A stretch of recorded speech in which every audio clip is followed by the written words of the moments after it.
On en était resté donc à l'avènement des Marwanides sur cette construction cette construction de mosquée qui s'installe au cœur du complexe de Saint-Serge dans la ville sainte de Sergiopolis Roussafa, au sud de l'Euphrate, dans le désert de Palmyrène. Et cette grande mosquée est construite dans les années 720-730, au moment de l'installation de Hicham, qui installe de facto sa capitale, le calife Hicham, qui règne de 724 à 743. Il y installe sa capitale et il construit toute une extension à la ville, au sud de la ville, avec un complexe palatial et des casernes qui sont pour l'instant qui n'ont jamais été réellement fouillées. En tout cas, il modifie le centre de la ville sainte à l'intérieur des murs en y ajoutant, comme je vous avais montré, cette grande mosquée qui est contiguë au complexe, qui est contiguë notamment au Betzluto, l'abside qu'on voit ici, l'abside sur la cour, sur le patio principal du complexe ecclésiastique. Et il y a une communication très facile entre donc les croyants musulmans et le complexe, notamment l'accès à la tombe de Saint-Serge.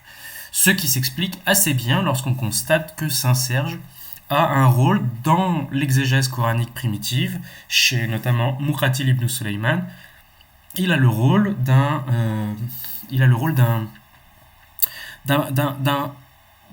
saint, soit celui qui a converti l'Empire romain au christianisme, soit celui qui, encore plus extraordinaire, aurait pris la place de Jésus sur la croix, ce qui permettait donc de concilier la christologie coranique et le culte de Saint-Serge, justement. Et donc tout ça nous insère dans le moment de refondation marwanide, qui est consécutif à la deuxième guerre civile. Donc c'est un moment géopolitique et militaire complexe qu'il serait vain d'essayer de résumer ici.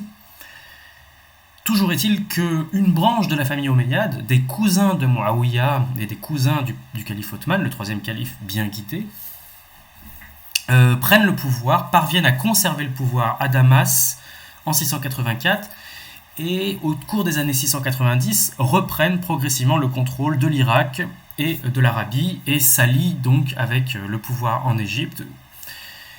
Et le nouveau calife, Abd el-Malik, à partir de 685, expédie ses frères, Muhammad dans le nord, Bishr en Irak et Abdelaziz en Égypte, pour contrôler les principales parties, les principales provinces du califat, initiant un régime à apanage. Et en même temps, c'est celui qui véritablement modernise le régime et va émettre donc notamment ces monnaies qu'on trouve sous la forme de dinars d'or, les nomismas byzantines, des dinars d'or, de nouvelles monnaies qui sont designées pour ce nouvel État, avec cette religion islamique officielle, avec une profession de foi islamique et la mention de Muhammad comme l'apôtre de Dieu, Muhammad Rasulallah. Avec cette représentation qu'on appelle traditionnellement en numismatique standing caliph, les califes debout, mais qui pourrait tout aussi bien représenter le prophète.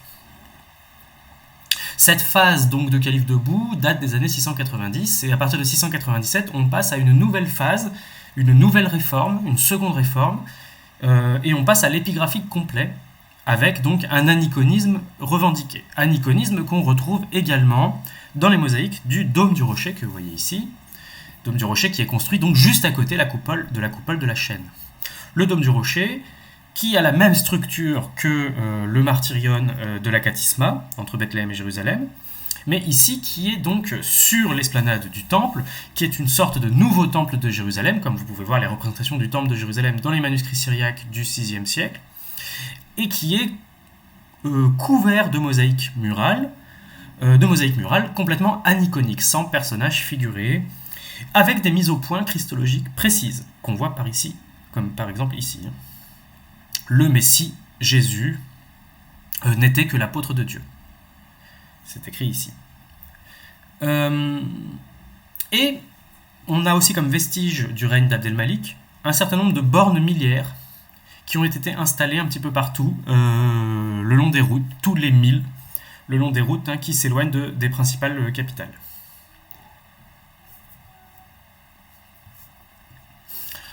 Donc nous sommes à la fin de cette période, à la fin, donc nous sommes au moment où le cône s'élargit, s'évase, à la fin du 7e siècle et au début du 8e siècle, la fin du 1er siècle de l'Hégire. C'est un moment qui correspond à la fois à l'an 1000 de l'ère hellénistique, à l'an 100 de l'Hégire, et à l'an 700 de la naissance du Christ, qui commence à devenir un calendrier, qui commence à se diffuser dans le monde chrétien.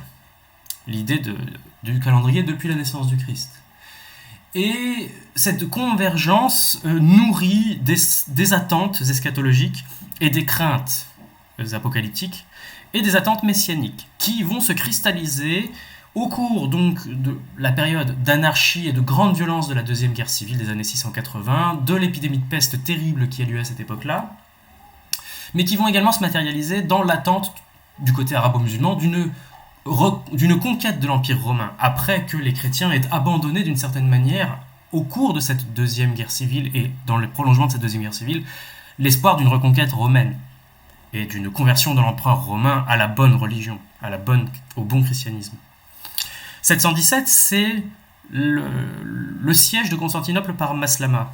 Et l'échec du siège de Constantinople par Maslama change profondément les choses, et on passe donc d'une attente eschatologique militaire à une attente eschatologique beaucoup plus symbolique, mais qui correspond à l'ensemble de l'Hégire. Et c'est l'époque d'un calife qui est le 12e calife, si on compte depuis Abou Bakr, en incorporant tout le monde.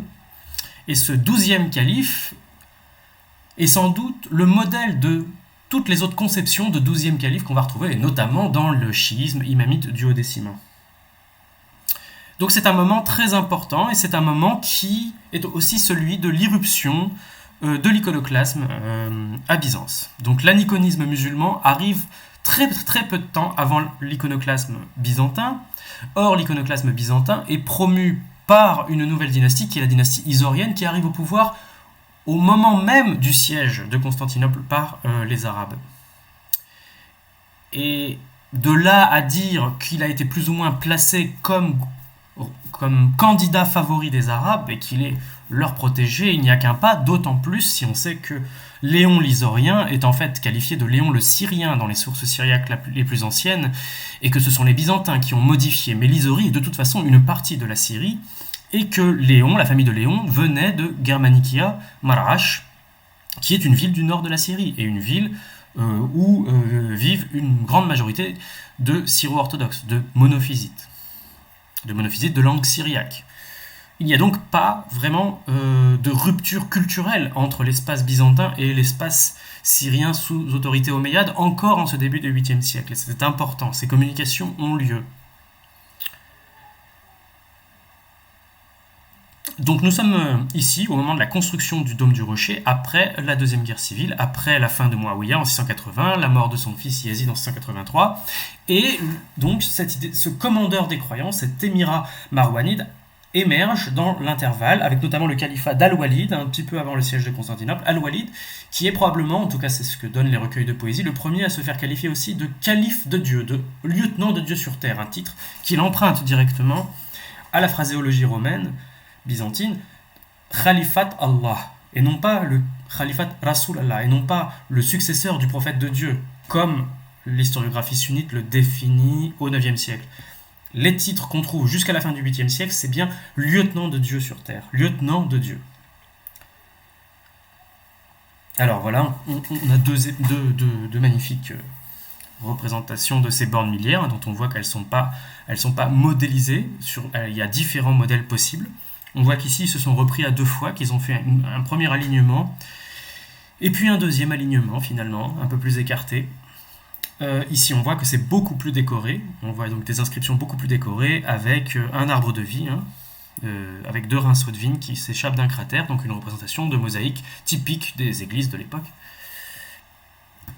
Alors ici, ce sont deux papyrus exceptionnels, puisqu'ils viennent de l'espace syrien. Ils viennent effectivement de l'extrême sud de l'espace syrien, de l'oasis de Nessana, qui est aujourd'hui à la frontière entre le Sinaï égyptien et le Negev israélien, juste au sud de Gaza. Et cette petite oasis, c'était un point de départ de routes commerciales, et notamment des routes de pèlerinage qui allaient dans le Sinaï. On a notamment des papyrus qui évoquent des commandes de guides et d'escortes pour des notables de la clientèle omeyyade pour aller visiter le mont Sinaï, dans cette époque justement d'œcuménisme dans lequel on trouve essentiellement les inscriptions dans cette région en l'honneur du Dieu de Moïse et de Jésus, et très rarement et très tardivement en l'honneur de Muhammad.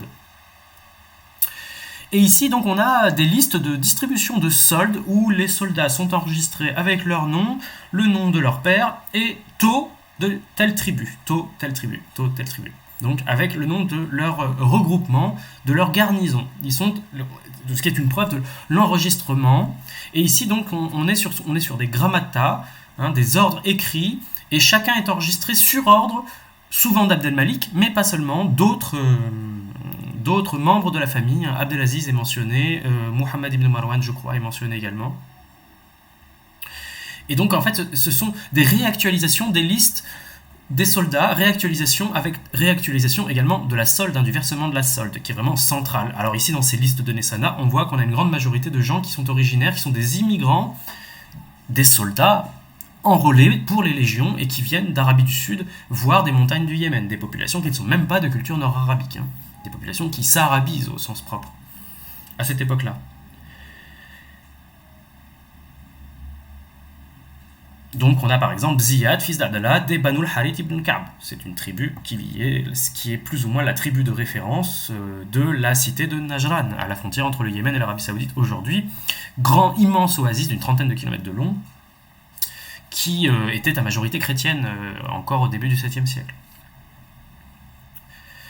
Alors parmi donc toutes ces marques de cette restauration marouanite, qui est en fait une conquête omeyyade du monde, puisque les Omeyyades ne contrôlaient bien en réalité que la Syrie, sous Muawiyah. Et cette conquête, cette restauration qui est une conquête, qui est une reconquête, notamment elle consiste dans les années 690 à repousser les Romains, mais aussi à prendre le contrôle de l'Irak, avec un certain nombre de révoltes, des révoltes kharijites qui refusent le principe du califat dynastique, mais aussi des révoltes irrédentistes irakiennes qui n'ont pas forcément de projet califal, mais aussi une opposition structurelle qui est là depuis les années 680 avec la mort de Hussein à Karbala, une opposition de la famille hachémite, de la famille rivale des Omeyyades depuis la première guerre civile. Et donc le mohammadisme est un moyen pour la nouvelle dynastie, revendiquer Muhammad comme prophète, en tout cas comme apôtre de Dieu. C'est un moyen d'éviter la concurrence des dynasties rivales, et notamment de la dynastie qui se revendique de la famille de Muhammad, la dynastie hachémite. Donc pour couper l'herbe sous le pied des hachémites, on va prophétiser le fondateur de leur parti politique. Et donc le parti omeyyade est fondamentalement un parti qui est adverse de celui de Muhammad. Traditionnellement, Abu Sufyan, le père de Muawiyah, est considéré comme le chef des Mécois hostiles à Muhammad et ennemi juré de la cité de Médine. Or, c'est bien cette dynastie qui a pris le pouvoir. Et donc, on peut tout à fait reconstituer l'idée, en réalité, d'une récupération par les familles rivales de la famille hachémite de l'image du fondateur de la famille, du fondateur de la cité médinoise, de cette prophétisation, un mouvement de prophétisation qui n'est pas sans rappeler le fait qu'aujourd'hui, de l'extrême droite à la gauche radicale, on va se revendiquer de Gaulle, bien plus que les héritiers du gaullisme, de sorte à délégitimer le parti gaulliste et à s'approprier donc une figure qui devient par là même consensuelle. Et c'est vraiment le message qu'on trouve, message de mise au point christique, mais message également sur le dôme du rocher, de déclaration en fait de la prophétie de Muhammad, en tout cas de son apostolat. Et alors le dôme du rocher est structuré comme la Katisma, autour donc évidemment d'un rocher qui est censé être le rocher sur lequel Muhammad s'est élevé pendant le voyage nocturne, mais qui est aussi très probablement, et qui est en tout cas perçu comme tel par les sources chrétiennes, comme un moyen donc de reconstruire le temple de Salomon et d'amorcer une nouvelle alliance avec Dieu. Et donc on a les représentations du temple de Salomon, évidemment, nous on se les représente aujourd'hui avec ce style hellénistico-romain classique du 1er siècle du temple d'Hérode, voire avec des représentations d'architectes, d'archéologues, sur des modèles d'inspiration assyrienne, mais il faut bien voir qu'à l'époque, quand Justinien construit Sainte-Sophie, avec cette gigantesque coupole, il se considère comme le nouveau Salomon. Et c'est encore la même chose à l'époque d'Abd-el-Malik. C'est une reconstruction du temple de Salomon. C'est cette représentation que les califes, comme les empereurs romains, avaient en tête.